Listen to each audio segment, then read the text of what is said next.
एक बड़ी सी नदी के किनारे कुछ पेड़ थे जिसकी टहनियाँ नदी के धारा के ऊपर फैली हुई थी। एक दिन एक चिड़ियों का परिवार अपने लिए घोंसले की तलाश में भटकते हुए उस नदी के किनारे पहुंच गया। चिड़ियों ने एक अच्छा सा पेड़ देखा और उससे पूछा, हम सब काफी समय से अपने लिए एक नया मजबूत घर बनाने के लिए वृक्ष तलाश रहे हैं। आपको देखकर हमें बड़ी प्रसन्नता हुई। आपकी मजबूत शाखाओं पर हम एक अच्छा सा घोंसला बनाना चाहते हैं ताकि बरसात शुरू होने से पहले हम खुद को सुरक्षित रख सके। क्या आप हमें अनुमति देंगे? पेड़ ने उनकी बातें सुनकर साफ इनकार कर दिया और बोला, मैं तुम्हें इसकी अनुमति नहीं दे सकता। जाओ कहीं और अपनी तलाश पूरी करो। चिड़ियों को पेड़ का इनकार बहुत बुरा लगा। वे उसे भला बुरा कहकर सामने ही एक दूसरे पेड़ के पास चली गई। उस पेड़ से भी उन्होंने घोंसला बनाने की अनुमति मांगी। इस बार पेड़ आसानी से तैयार हो गया और उन्हें खुशी खुशी वहां रहने की अनुमति दे दी।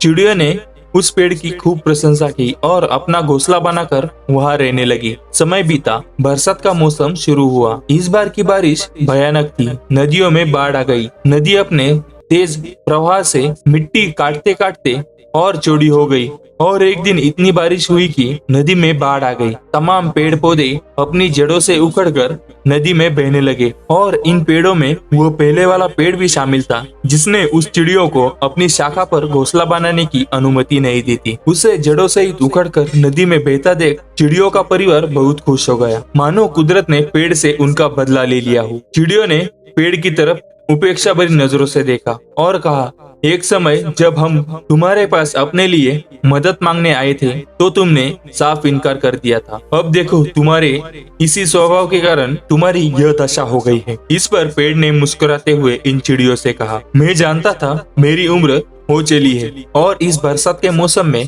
मेरी जड़ें कमजोर पड़ चुकी है, टिक नहीं पाएंगी और मात्र यही कारण था कि मैंने तुम्हें इनकार कर दिया क्योंकि मैं नहीं चाहता था कि मेरी वजह से तुम्हारे ऊपर विपत्ति आए। फिर भी तुम्हारा दिल दुखाने के लिए मुझे क्षमा करना। और ऐसा कहते कहते पेड़ पानी में बह गया। चिड़िया अब अपने व्यवहार पर पछताने के अलावा कुछ भी नहीं कर सकती थी। दोस्तों, अक्सर हम दूसरों के रूखे व्यवहार या ना का बुरा मान जाते हैं, लेकिन कई बार इस तरह के व्यवहार में हमारा हित छुपा होता है। खासतौर पर जब बड़े बुजुर्ग या माता पिता बच्चों की कोई बात नहीं मानते तो बच्चे उन्हें अपना दुश्मन समझ बैठते हैं, जबकि सच्चाई ये होती है कि वो हमेशा अपने बच्चों की भलाई के बारे में सोचते हैं। इसलिए यदि आपको भी कहीं से इनकार मिले तो उसका बुरा ना माने। क्या पता उन चिड़ियों की तरह एक ना आपके जीवन से भी विपत्तियों को दूर कर दे। धन्यवाद।